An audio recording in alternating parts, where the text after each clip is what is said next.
أسحق رؤوس العساكر وأنا انتظرك يا ظلي. ناس بتشتم، ناس بتدافع، ترند في كل مكان، وفيديوهات مليانة خناقات وردود فعل. بس السؤال اللي الناس كلها بتسأله دلوقتي، مين ده؟ الاسم اللي قلب الدنيا مؤخراً هو خضر عباس، رادود حسيني عراقي، ومشهور جداً وسط جمهور الشيعة باللطميات والقصائد الحسينية. لكن الغريب إن ناس كتير أصلاً ما كانتش تعرفه لحد ما ظهرت اللطمية.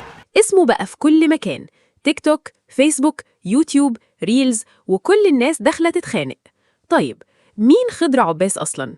بحسب المعلومات المتداولة اسمه الكامل هو خضر عباس، وهو ردود ومنشد ديني عراقي، واشتهر بشكل كبير من خلال اللطميات الحسينية والمواكب الدينية في العراق، خصوصاً في مواسم عاشوراء ومحرم.